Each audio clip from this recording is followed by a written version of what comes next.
ഞാൻ കഴിഞ്ഞ ഒരു സമയം കൊട്ടുകാട് ഭാഗത്ത് വന്നപ്പോൾ അവിടെ 1,00,000 രൂപ ഒരു മുസ്ലിമായ സഹോദരനാണ് ആദ്യം ഏറ്റെടുത്തത്. പള്ളിയുടെ പുനർനിർമ്മാണ പ്രവർത്തനത്തിന് അള്ളാഹു അവർക്ക് ഐശ്വര്യം നൽകി അനുഗ്രഹിക്കട്ടെ. അള്ളാഹു ഈ മജ്ലിസിന്റെ ബറക്കത്ത് കൊണ്ട് ഈ പള്ളിയുടെ നിർമ്മാണ പ്രവർത്തനം ഭംഗിയായി പൂർത്തിയാക്കാനുള്ള ഖൈറിന്റെ കവാടങ്ങൾ തുറന്നു തരുമാറാകട്ടെ. അള്ളാഹു എളുപ്പമാക്കി തരട്ടെ. ബിഹഖ്ഖിൻ നബിയ്യേ സ്വല്ലല്ലാഹു അലൈഹി വസല്ലം. ഇൻഷാ അല്ലാഹ് അതിലേക്ക് നല്ല ഹദിയകൾ നിങ്ങൾ നൽകുക, നല്ല നിയ്യത്ത് വെച്ച് നൽകുക. ഒരിക്കലും അത് വെറുതെ ആവൂല. ഒരുപാട് വസ്തുക്കൾ അതിലേക്ക് ആവശ്യമുണ്ട്. അൽഹംദുലില്ലാഹ് ഒരു ഹൈന്ദവ സഹോദരൻ 1,00,000 രൂപ. സുബ്ഹാനല്ലാഹ്. ഒരു തക്ബീർ അല്ലല്ലേ? കുലു തക്ബീർ. ബിഫദ്ലി സ്വല്ലല്ലാഹു അലാ മുഹമ്മദ് സ്വല്ലല്ലാഹു അലൈഹി വസല്ലം. അല്ലാഹുവേ നീ ഖബൂലാക്കണേ അല്ലാഹ്, നീ സ്വീകരിക്കണേ അല്ലാഹ്. ആ സഹോദരൻ എന്ത് ലക്ഷ്യത്തോടെയാണോ നിന്റെ ഭവനത്തിന് നൽകിയത്, നീ ആ സഹോദരനെ ഏറ്റെടുക്കണേ അല്ലാഹ്. അവരുടെ എല്ലാ കാര്യത്തിലും ഐശ്വര്യം നൽകണേ അല്ലാഹ്, എല്ലാ കാര്യത്തിലും പുരോഗതി നൽകണേ അല്ലാഹ്. കുടുംബത്തിൽ, ജീവിതത്തിൽ, ജീവിത ഉപാധികളിൽ ഐശ്വര്യം നൽകണേ അല്ലാഹ്. എത്ര വലിയ പ്രയാസങ്ങളുണ്ടെങ്കിലും നീ തട്ടി മാറ്റണേ അല്ലാഹ്. എല്ലാവിധ ഖൈറും നീ അവർക്ക് തുറന്നു കൊടുക്കണേ അല്ലാഹ്. അല്ലാഹു നമ്മുടെ മക്കളെ നന്നാക്കി തരുമാറാകട്ടെ. എൻ്റെ പ്രിയപ്പെട്ട കൂട്ടുകാരൻ നജീം എന്നെ ഇങ്ങോട്ട് പരിപാടിക്കൊക്കെ വിളിക്കുകയും കാരാളിമുക്കിലുള്ള പ്രിയപ്പെട്ട കൂട്ടുകാരൻ ഗൾഫിലാണ്. അള്ളാഹു ബറക്കത്ത് നൽകി അനുഗ്രഹിക്കട്ടെ. മകൻ ഹാഫിളായി എന്ന സന്തോഷം അറിയിച്ചു. അള്ളാഹുവേ ആ പൊന്നുമോൻ ഉഖ്റവിയായ നല്ല ഹാഫിളും ആലിമുമാക്കണേ അല്ലാഹ്. പ്രിയപ്പെട്ട കൂട്ടുകാരൻ്റെ ഭാര്യയ്ക്ക് നീ ശിഫാ നൽകണേ അല്ലാഹ്, നീ റഹ്മത്ത് നൽകണേ അല്ലാഹ്. ഈമാനുള്ള മുഅ്മിനീങ്ങളെ, ആ പൊന്നുമോൻ വിളിച്ച് മോൻ്റെ കാര്യത്തിൽ പ്രത്യേകം ദുആ ചെയ്യാൻ പറഞ്ഞിരുന്നു. മഹാനായ അഹമ്മദുൽ കബീർ റിഫായി തങ്ങൾ 7ാമത്തെ വയസ്സിൽ ഖുർആൻ മനപ്പാടമാക്കി. നമ്മുടെ 7 വയസ്സുള്ള കുട്ടി ഇന്ന് എന്ത് ചെയ്യുന്നു എന്ന് നമ്മളൊന്ന് പരിശോധിച്ചാൽ മതി. നമ്മുടെ മക്കളെ നമ്മൾ എങ്ങനെയാണ് വളർത്തിക്കൊണ്ടുവരുന്നത്? ആ മക്കളുടെ സ്വഭാവം എന്താണ്? ആ മക്കൾ ഇന്ന് ഏത് രൂപത്തിലാണ് ജീവിക്കുന്നത്? മൊബൈൽ ഫോണില്ലാതെ ഇന്ന് ഏതെങ്കിലും കുട്ടി ജീവിക്കോ? എന്താ രക്ഷിതാക്കളൊന്നും പറയാത്ത? പറ്റുമോ? ഇന്നത്തെ മക്കൾക്ക് മൊബൈൽ ഫോൺ വേണം. മൊബൈൽ ഫോണില്ലാതെ ഭക്ഷണം കഴിക്കില്ല, മൊബൈൽ ഫോണില്ലാതെ പഠിക്കില്ല, മൊബൈൽ ഫോണില്ലാതെ ഉറങ്ങില്ല, മൊബൈൽ ഫോണില്ലാതെ ഒന്നും ചെയ്യില്ല. അത് കിട്ടിയാലേ പറ്റുള്ളൂ എന്ന രൂപത്തിൽ വാശി പിടിക്കുന്ന മക്കൾ അള്ളാഹു കാത്ത് രക്ഷിക്കുമാറാകട്ടെ. രക്ഷിതാക്കൾ ശ്രദ്ധിക്കേണ്ടതുണ്ട്, വളരെയധികം ശ്രദ്ധിക്കേണ്ടതുണ്ട്. നമ്മുടെ മക്കൾക്ക് ദീനിയായ വിഷയങ്ങൾക്ക് വലിയ രൂപത്തിലുള്ള മഹത്വം നമ്മൾ കൽപ്പിക്കണം. ഇനി മൊബൈൽ ഫോൺ തന്നെ കൊടുക്കുകയാണെങ്കിൽ തന്നെ അതിലെന്താ അവർ കാണുക? നല്ല രൂപത്തിലുള്ള വല്ലതും കാണുകയാണെങ്കിൽ നമുക്ക് ഒരുവിധം ക്ഷമിക്കാം. അതല്ലല്ലോ കാണുന്നത്. മൊബൈൽ ഫോണിൽ അവർ കാണുന്നത് എന്താണ്? അവരെന്താണ് കണ്ടുകൊണ്ടിരിക്കുന്നത്? സൗണ്ട് ഉറക്കല്ലേ മോനെ. അവരെന്താ കണ്ടുകൊണ്ടിരിക്കുന്നത്? ഈമാനുള്ള മുഅ്മിനീങ്ങളെ, നമ്മളെ മക്കളെ കാര്യം നമ്മൾ നല്ല ശ്രദ്ധിക്കേണ്ടതുണ്ട്. മഹാന്മാരെ മജ്ലിസിൽ വന്നിരിക്കുമ്പോൾ എന്ത് കിട്ടിയെന്ന് ചോദിച്ചാൽ, എൻ്റെ കുടുംബം എങ്ങനെ ആവണം, എൻ്റെ മക്കൾ എങ്ങനെ ആവണം, എൻ്റെ സാഹചര്യം എങ്ങനെ ആവണം, മഹാന്മാരെ ജീവിതത്തിൽ നിന്ന് പകർത്തിയെടുക്കണം. അവരെ കറാമത്തുകളും അവരുടെ ജീവിതവും പറഞ്ഞിങ്ങനെ കേട്ടുപോയാൽ പോരാ. അഹ്മദുൽ കബീർ റിഫായി തങ്ങൾ 7ാമത്തെ വയസ്സിൽ ഖുർആൻ മനഃപ്പാടമാക്കുന്നു, ധാരാളം കിതാബുകൾ പഠിക്കുന്നു. മഹാനവറുകളുടെ ചിന്ത അല്ലാഹു റബ്ബി എന്നൊരൊറ്റ ചിന്ത. അള്ളാഹുവിനെ കുറിച്ച് ചിന്തിച്ച് ജീവിച്ചവരാണ് ബഹുമാനപ്പെട്ടവർ. എപ്പോ? ചെറിയ കുട്ടിയാകുമ്പോൾ. ഇന്നത്തെ കുട്ടികൾക്ക് ആ ചിന്തയുണ്ടോ ഇല്ലേ എന്ന് നമ്മൾ പരിശോധിക്കുക. ആരെയും കുറ്റപ്പെടുത്തല്ല, നിങ്ങൾ അങ്ങനെ വിചാരിക്കരുത്. എന്താ തങ്ങൾ വന്ന് ഇങ്ങനെ കുറ്റം പറയുന്നത്? അല്ല രക്ഷിതാക്കളെ, നമുക്കൊരു ഉത്തരവാദിത്വമുണ്ട്. അള്ളാഹു നമ്മെ ഏൽപ്പിച്ച അമാനത്താണ് നമ്മുടെ മക്കൾ. ആ അമാനത്ത് അള്ളാഹുവിലേക്ക് തിരിച്ച് ഏൽപ്പിക്കുമ്പോൾ അത് കൃത്യമാവണം. ഇല്ലെങ്കിൽ അള്ളാഹിൻ്റെ മുന്നിൽ നമ്മൾ മറുപടി പറയേണ്ടി വരും. നിനക്കൊരു മകനെ തന്നിട്ട്, നിനക്കൊരു മകളെ തന്നിട്ട് നീ ഏത് രൂപത്തിലാണ് വളർത്തിയത് എന്ന് അള്ളാഹു ചോദിക്കും. ആ സമയത്ത് നല്ല മറുപടി പറയാൻ കഴിയണം.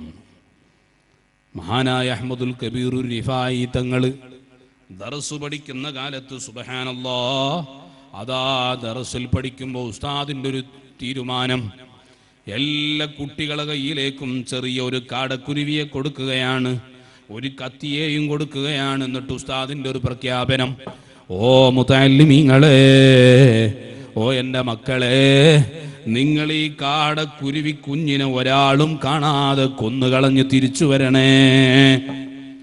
ഉസ്താദ് പ്രഖ്യാപിക്കുകയാണ്, ഒരാളും കാണാതെ കൊന്നുകളയണം. ഉടനെ തന്നെ കുട്ടികളതാ വലിയ സന്തോഷത്തോടെ, ഉസ്താദ് ഒരു കാര്യം പറഞ്ഞതാണല്ലോ, ആ തീരുമാനത്തോടെ അവരതാ ഇറങ്ങി ഓടുകയാണ്. എല്ലാവരും കൊന്നുകളഞ്ഞ് തിരിച്ചു വന്നു. അഹ്മദുൽ കബീർ എന്ന പൊന്നുമോനെ കാണുന്നില്ല. ഉസ്താദ് ചോദിച്ചു, എവിടെ അഹ്മദുൽ കബീർ? ആ സമയത്ത് പള്ളിയുടെ ഒരു മൂലയിലിരുന്നു കൊണ്ട് മഹാനായ അഹ്മദുൽ കബീർ എന്ന പൊന്നുമോനെ ആ പക്ഷിയെയും പിടിച്ച് കത്തിയും കയ്യിൽ പിടിച്ച് കരഞ്ഞുകൊണ്ടിരിക്കുന്നു. ചോദിച്ചു, മോനെ എന്താ നീ ഉസ്താദ് പറഞ്ഞത് പ്രവർത്തിക്കാത്തത്? നിന്നെ അതാ ഉസ്താദ് വിളിക്കുന്നുണ്ട്. ആ ഉസ്താദിന്റെ അരികിലേക്ക് കൊണ്ടുവന്നിട്ട് ഉസ്താദ് ചോദിച്ചു, എന്തേ മോനെ, എല്ലാ കുട്ടികളും ഞാൻ പറഞ്ഞത് കേട്ടല്ലോ, എല്ലാവരും കാടക്കുരുവിയെ കൊന്നുകളഞ്ഞ് സന്തോഷത്തോടെ വന്നു നിൽക്കുമ്പോ എന്തിനാണ് അഹ്മദുൽ കബീറേ നീ കരയുന്നത്? നീ എന്താ കൊന്നു കളയാത്തത്?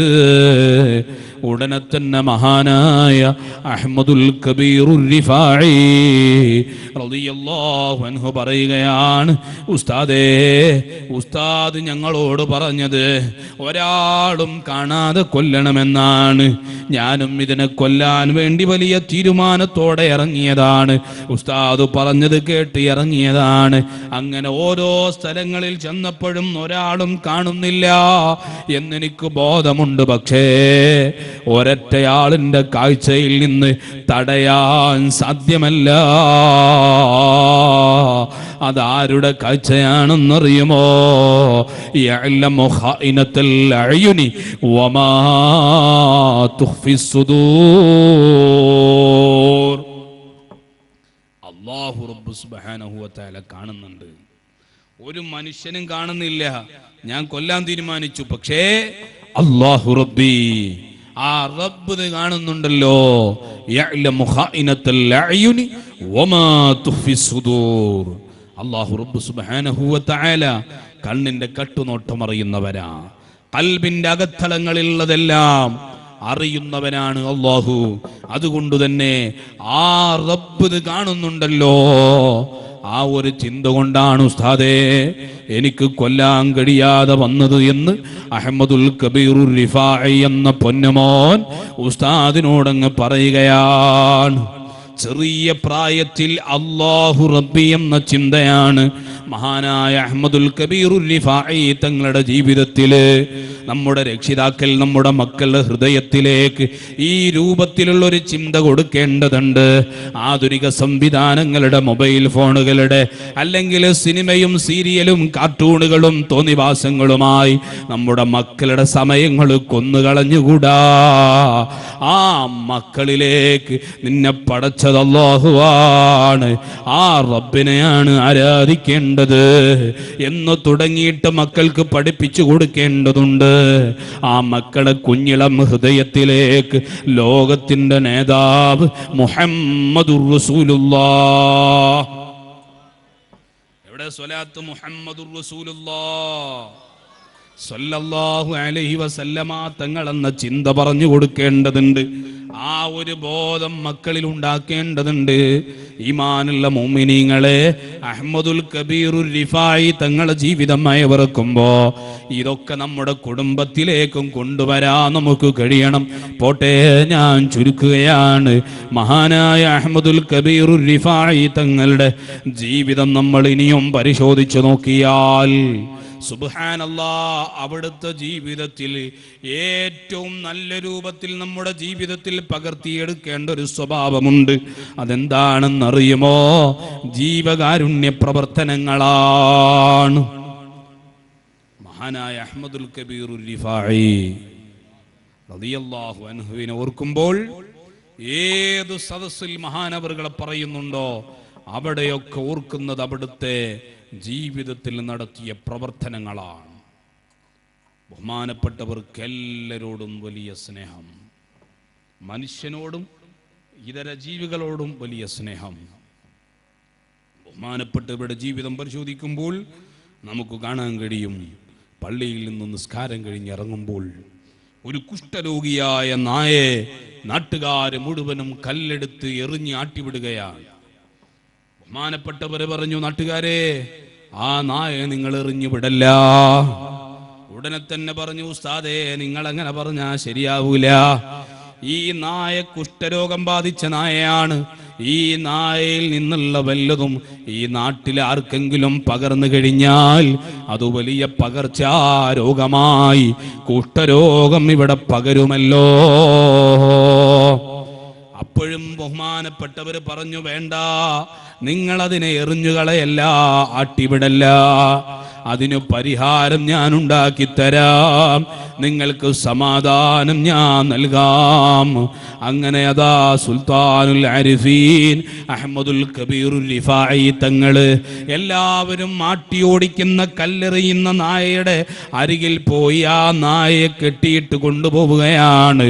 ആരും താമസിക്കാത്തൊരു മലഞ്ചെരുവിൽ കൊണ്ടുപോയിട്ട് കുഷ്ഠം ബാധിച്ച നായയെ കഴുകി വൃത്തിയാക്കി ആ നായക്ക് വേണ്ട പരിചരണങ്ങൾ നൽകുന്നു, ആ നായക്ക് വേണ്ട മെഡിസിൻ നൽകുന്നു, ആ നായക്ക് വേണ്ട എല്ലാവിധ ശുശ്രൂഷകളും നൽകിയിട്ട് പരിചരിക്കുന്നു. ആര്? സുൽത്താനുൽ ആരിഫീൻ അഹ്മദുൽ കബീർ റിഫായി. നമ്മളിന്ന് എന്താ കാണുക? ഒരു നായയെ കണ്ട എന്താ കാട്ടുക? എറിഞ്ഞ് ഓടിക്കും, പരിസരത്ത് പോലും പാടില്ല.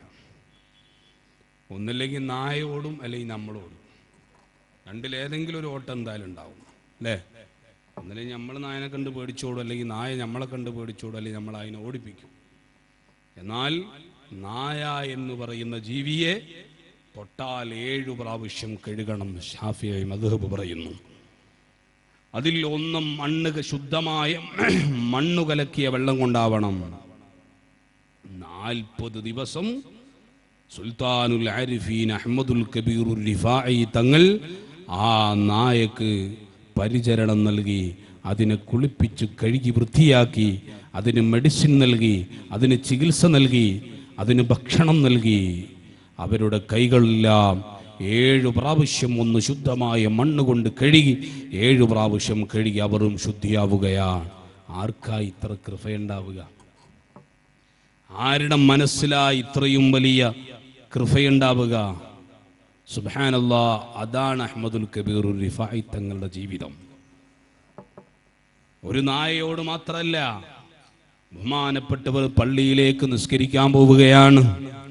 ജമാഅത്തിന്റെ സമയമായിട്ടുണ്ട്. ബഹുമാനപ്പെട്ടവര് പോകാൻ വേണ്ടി ഒരുങ്ങുമ്പോൾ അവിടുത്തെ വസ്ത്രത്തിന്റെ കൈയിന്റെ ഭാഗത്തൊരു പൂച്ച കിടന്നുറങ്ങുകയാണ്. ആ പൂച്ചയുടെ ഉറക്ക് കണ്ടപ്പോൾ മനസ്സിലായി, നല്ല വിശ്രമത്തിലാണ് പൂച്ചയുള്ളത്. ഞാൻ പള്ളിയിലേക്ക് പോകുമ്പോ എന്റെ കമീസിലാണ്, എന്റെ വസ്ത്രത്തിലാണ്. പക്ഷേ ഉടനെ തന്നെ ആ കുപ്പായത്തിന്റെ കൈയങ്ങ് മുറിച്ചു കളഞ്ഞു. എന്നിട്ട് ആ വസ്ത്രം ധരിച്ചിട്ട് ജമാഅത്തിന് പോയി. എന്റെ വസ്ത്രത്തിൽ ആ പൂച്ച കിടന്നുറങ്ങുമ്പോ അത് നല്ല ഉറക്കിലാണ്. അതിന്റെ ഉറക്കം നഷ്ടപ്പെടുത്താൻ പറ്റൂല. നമ്മളെന്താ ചെയ്യാ? ഒരു ഈച്ച ഉണ്ടെങ്കിൽ എന്താ ചെയ്യാ? നിസ്കരിക്കാൻ പോണ്ട, നമ്മൾ വെറുതെ ഇരിക്കുന്ന സമയത്തൊരു ഈച്ച അല്ലെങ്കിൽ ഒരു കൊതു, അല്ലേ, അതാ ഒരു കാലിൽ കൊതു ഇരിക്കുന്നുണ്ട് എന്ന് പറഞ്ഞാൽ എന്താ ചെയ്യാ? അപ്പോ എന്താ ചെയ്യാ? കേൾക്കണില്ല, അടിച്ചണ്ട് കൊല്ലും. അഹ്മദുൽ കബീർ റിഫായി തങ്ങൾ എന്താ ചെയ്തത്? കുപ്പായത്തിന്റെ കൈമുറിച്ചു. ആ പൂച്ച അവിടെ കിടന്നുറങ്ങട്ടെ. തിരിച്ചു വന്നു, ആ കുപ്പായ കൈയിൽ നിന്ന് പൂച്ച എഴുന്നേറ്റ് പോയിട്ടുണ്ട്. അത് തുന്നിപ്പിടിപ്പിച്ചു. അവിടുത്തെ മനസ്സ് നോക്കണം. അവരെ ഓർക്കുന്ന മജ്‌ലിസ, അവരെ പേരുള്ള പള്ളിയ. അല്ലാഹു നീ കബൂലാക്കണേ അല്ലാഹ്.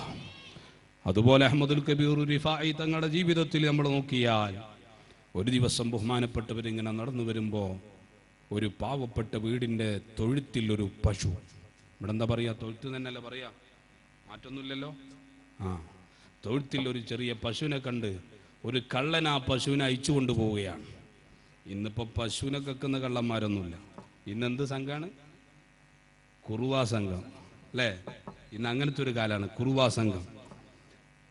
ആളുകളെ ഭയപ്പെടുത്തി, ബേജാറാക്കി, അക്രമം നടത്തി തോന്നിവാസം ചെയ്യുന്നവർ, അന്യന്റെ മുതൽ പിടിച്ചു പറിക്കുന്നവർ, അള്ളാഹു അവരെ ശർറിൽ നിന്നു കാത്തുരക്ഷിക്കുമാറാകട്ടെ. അള്ളാഹു കാത്തുരക്ഷിക്കുമാറാകട്ടെ. ഈമാനുള്ള മുഅ്മിനീങ്ങളെ, ആ പശുവിനെ കള്ളൻ അയച്ചു കൊണ്ടുപോകാൻ നിൽക്കുമ്പോൾ ബഹുമാനപ്പെട്ടവരിത് കണ്ടു. ആ കള്ളനെ വിളിച്ചു, മോനെ എന്താ ചെയ്യുന്നത്? ഈ പശുവിനെ നീ കൊണ്ടുപോകണ്ട, ഇത് ചെറുതാ, ഇത് നാളെ നീ കൊണ്ടുപോയി വിറ്റാൽ നിനക്ക് ആവശ്യമായതൊന്നും ഇതിൽ കിട്ടില്ല, അതുകൊണ്ട് നീ എൻ്റെ കൂടെ വാ. എങ്ങോട്ടാണ് കൊണ്ടുപോയത്? ബഹുമാനപ്പെട്ടവർ വീട്ടിലേക്ക്. എന്നിട്ട് അവിടെ ഉണ്ടായിരുന്ന നല്ല കൊഴുത്ത പശുവിനെ കൊടുത്തിട്ട് പറഞ്ഞു, ഇതിനെ നീ കൊണ്ടുപോയിക്കോ. ആ നാട് വിട്ട് കിടക്കും വരെ കള്ളന് വേണ്ടി ആളുകൾ ആക്രമിക്കരുത് എന്ന് കരുതിയിട്ട് കട്ടുകൊണ്ടുപോകുന്ന പശുവിനെ മാറ്റി സ്വന്തം പശുവിനെ കള്ളന്റെ കയ്യിൽ കൊടുത്ത് കള്ളന് സംരക്ഷണം നൽകിയിട്ട് നാട് വിട്ടുകിടത്തി സുൽത്താനുൽ ആരിഫീൻ അഹ്മദുൽ കബീർ റിഫാഈ റളിയല്ലാഹു അൻഹു പറയും, റളിയല്ലാഹു തആല അൻഹു. സുബ്ഹാനല്ലാഹ്. അദ്ദേഹം നേരം വെളുത്തപ്പോൾ ചിന്തിക്കുകയാണ്, ആരാപ്പത്? എനിക്ക് കളവ് നടത്തുമ്പോൾ സ്വന്തം പശുവിനെ തന്നിട്ട് എന്നെ പറഞ്ഞയച്ചവർ. ആ കള്ളൻ്റെ മനസ്സിൽ വലിയ രൂപത്തിൽ ഇത് ഓടി. അതുകൊണ്ട് തന്നെ പിന്നെ തൗബ ചെയ്തു. സുൽത്താനുൽ ആരിഫീൻ അഹ്മദുൽ കബീർ റിഫാഈ തങ്ങളുടെ ശിഷ്യനായി അവിടെ നിന്ന് ജീവിക്കുകയാണ്. ഈമാനുള്ള മുഅ്മിനീങ്ങളെ, സ്വന്തം വീട്ടിലേക്കൊരു കള്ളൻ കയറി. ആ കള്ളൻ അതാ അവിടെ നിന്ന് കക്കുകയാണ്. ഗോതമ്പും അരിയുമൊക്കെ കക്കുന്ന സമയത്ത് ബഹുമാനപ്പെട്ടവർ വയല് കഴിഞ്ഞ് വീട്ടിലേക്ക് വന്നു. അങ്ങനെയല്ല, വയല് കഴിഞ്ഞ് വീട്ടിൽ കയറലെപ്പോഴാ? നിങ്ങളൊക്കെ ഒന്ന് ചിലപ്പോൾ ഒരു 10:30 വീട്ടിലേക്കും. ഞാനെപ്പോഴാണ് നാട്ടിലെത്തുക? നാളെ എത്തുള്ളൂ. എനിക്ക് നാളെ രാവിലെ 7 മണിക്ക് പാലക്കാട് ജില്ലയുടെയും തൃശ്ശൂർ ജില്ലയുടെയും ഭാഗത്തൊരു പാവപ്പെട്ട ഒരു പെൺകുട്ടിയെ വിവാഹം ചെയ്ത് കൊടുക്കുന്നുണ്ട്. നമ്മുടെ പ്രിയപ്പെട്ട ഒരു കുടുംബം, സയ്യിദ് കുടുംബം. അവരുടെ ഉമ്മയുടെ പേരിൽ ആണ്ട് നേർച്ച നടത്തുക. എല്ലാ വർഷവും പാവപ്പെട്ട ഒരു കുട്ടിയെ അവർക്ക് വേണ്ട 5 പവൻ സ്വർണം കൊടുക്കും. 2 കൂട്ടർക്കും വേണ്ട എല്ലാ സഹായവും. 100 പേരാണ് നാളെ വരുന്നത്. അവർക്കുള്ള ഭക്ഷണവും എല്ലാ സൗകര്യം ചെയ്തു കൊടുക്കുന്നുണ്ട്. അള്ളാഹുവേ, അതിൻ്റെ ഒക്കെ സന്തോഷം ആ സയ്യിദ് അവരുടെ പ്രിയപ്പെട്ട ഉമ്മയുടെ ഖബറിലേക്ക് എത്തിക്കണേ അല്ലാ. നീ സ്വർഗം കൊടുത്ത് അനുഗ്രഹിക്കണേ അല്ലാ. നാളെ അങ്ങോട്ട് എനിക്ക് എത്തേണ്ടതുണ്ട്. വീട്ടിലേക്ക് എത്തൽ ഒരു പക്ഷേ നാളെ രാത്രി പരിപാടി കഴിഞ്ഞിട്ടായിരിക്കാം, അല്ലെങ്കിൽ മറ്റന്നാളായിരിക്കാം. രാത്രിയാണ് പല സമയത്തും നമ്മൾ പ്രോഗ്രാമുകൾ കഴിഞ്ഞെത്താറുള്ളത്. അതുപോലെ അഹ്മദുൽ കബീർ റിഫാഈ തങ്ങളും എത്തി. അപ്പോൾ കള്ളൻ നല്ല രൂപത്തിൽ കളവ് നടത്തുകയാണ്. ഉടനെ പോയിട്ട് പിടിച്ചു. നമ്മളാണെങ്കിൽ എന്താ ചെയ്യുക? ഒരു കള്ളനെ കിട്ടി എന്താ ചെയ്യുക? അടി മാത്രമല്ല, നമ്മൾക്ക് അടിച്ചാൽ മതിയാവൂല. നാട്ടിൽ എല്ലാവരും കാണുന്ന അങ്ങാടി കൊണ്ടുപോയി കെട്ടിയിടും. എന്നിട്ട് എല്ലാവരോടും പറയും അടിച്ചോളിന്ന്, അല്ലേ? അതുമാത്രമല്ല, പച്ചയായി അദ്ദേഹത്തെ മുഴുവനും വീഡിയോ എടുത്തിട്ട് സമൂഹ മാധ്യമങ്ങളിലൂടെ കളവ് നടത്തുന്നവൻ കള്ളൻ, മോശപ്പെട്ടവൻ, തെമ്മാടി എന്നൊക്കെ പറഞ്ഞ് പ്രചരണം നടത്തുന്ന കാലമാണ്. രക്ഷിക്കുമാറാകട്ടെ അള്ളാഹു, കാത്തു രക്ഷിക്കുമാറാകട്ടെ. ഇന്നത്തെ സാഹചര്യം, മീഡിയ സംവിധാനങ്ങൾ ആ രൂപത്തിൽ നല്ലതും അല്ലാത്തതുമായ ഉപയോഗങ്ങളാണ് നടത്തിക്കൊണ്ടിരിക്കുന്നത്. ഒരപകടം നടന്നാൽ പോലും വീഡിയോ എടുത്തുകൊണ്ട് പ്രചരിപ്പിക്കാൻ ആളുകളുണ്ട്. അവിടെ സമാധാനം നൽകാൻ ആളുകളില്ല, അവിടെ സന്തോഷം നൽകാൻ ആളുകളില്ല. സുബ്ഹാനല്ലാഹ്. ആ കള്ളൻ്റെ അരികിൽ പോയിട്ട് പറഞ്ഞു, മോനെ, ഇത് നീ കൊണ്ടുപോയാൽ നിനക്ക് വലിയ കാര്യമൊന്നും ഉണ്ടാവില്ല, അതുകൊണ്ട് അപ്പുറത്ത് നല്ലതുണ്ട്, അത് നീ കൊണ്ടുപോയിക്കോ. കള്ളനോട് പറഞ്ഞു, നീ ഒരു ചാക്ക് കൊണ്ടുപോവാ, നിനക്ക് വേണ്ടതൊക്കെ എടുത്ത് നീ കൊണ്ടുപോയിക്കോ. ബഹുമാനപ്പെട്ടവരുടെ മനസ്സൊന്ന് നോക്കണം, അവരുടെ കൃപയൊന്ന് നോക്കണം. സുബ്ഹാനല്ലാഹ്. അത്രയും നല്ല മനസ്സിൻ്റെ ഉടമയാണ് മഹാനായ സുൽത്താനുൽ ആരിഫീൻ അഹ്മദുൽ കബീർ റിഫാഈ റളിയല്ലാഹു തആല അൻഹു. ഞാനിത് പറഞ്ഞത് എന്തിനാണെന്നറിയാം? ബഹുമാനപ്പെട്ടവർ പേരുള്ള സദസ്സിലിരിക്കുമ്പോൾ നമ്മളൊക്കെ ഒന്ന് തീരുമാനിക്കുക. ബഹുമാനപ്പെട്ടവർ മനുഷ്യന്മാരോട്, ജീവികളോട് വലിയ സ്നേഹവും വലിയ സന്തോഷവും ഉണ്ടായിരുന്ന ആ ഒരു നല്ല സ്വഭാവം എൻ്റെ ജീവിതത്തിലുണ്ടാവണം, നമ്മുടെ ഓരോരുത്തരുടെയും ജീവിതത്തിലുണ്ടാവണം. പാവപ്പെട്ട ഒരാളും നമ്മുടെ നാട്ടിലുണ്ടാവാൻ പാടില്ല. ഒരു നേരത്തെ ഭക്ഷണം കിട്ടാത്ത ഒരാളുണ്ടാവാൻ പാടില്ല. അത് മുസ്ലിമാവട്ടെ അമുസ്ലിമാവട്ടെ, മതമുള്ളവനാവട്ടെ, മതമില്ലാത്തവനാവട്ടെ, എൻ്റെ നാട്ടിലൊരു പാവപ്പെട്ടവരും ഉണ്ടാവരുത് എന്ന നല്ലൊരു മനസ്സു നമുക്കുണ്ടായി പാവപ്പെട്ടവരെ പരിചരിച്ചുകൊണ്ട് ഭക്ഷണം വേണോ ഭക്ഷണം നൽകണം, ചികിത്സ വേണോ ചികിത്സ നൽകണം, സഹായം വേണോ സഹായം നൽകണം, എന്താണോ അവർക്ക് കൊടുക്കാനുള്ളത് അത് കൊടുക്കാൻ കഴിയണം. നമ്മുടെ ജീവിതം മാത്രം സംശുദ്ധമായാൽ പോരാ, ഉഷാറായാൽ പോരാ. അല്ലാഹു റബ്ബ് സുബ്ഹാനഹു വ തആല പടച്ച സൃഷ്ടികളാണ്. അതുകൊണ്ടാണ് എല്ലാവരും വെറുക്കപ്പെടുന്ന നായയെ സംരക്ഷിച്ചു മാതൃക കാണിച്ചത്. അതുകൊണ്ടാണ് പൂച്ചയുടെ ഉറക്ക് നഷ്ടപ്പെടുത്താതെ നമുക്ക് വലിയ രൂപത്തിൽ കാണിച്ചു തന്നത്. അവരുടെ ജീവിതം നോക്കിയാൽ എല്ലാ നിലക്കുള്ള റഹ്മത്ത്, യർഹമു മൻ ഫിൽ അർള് യർഹമുകും മൻ ഫിസ് സമാ. ഭൂമിയിലുള്ളവരോട് നിങ്ങൾ കരുണ കാണിച്ചാൽ ആകാശത്തിന്റെ അധിപനായ അല്ലാഹു നിങ്ങളോട് റഹ്മത്ത് കാണിക്കുന്നതാണ്. ആ ഒരു മനസ്സ് നമുക്ക് വേണം.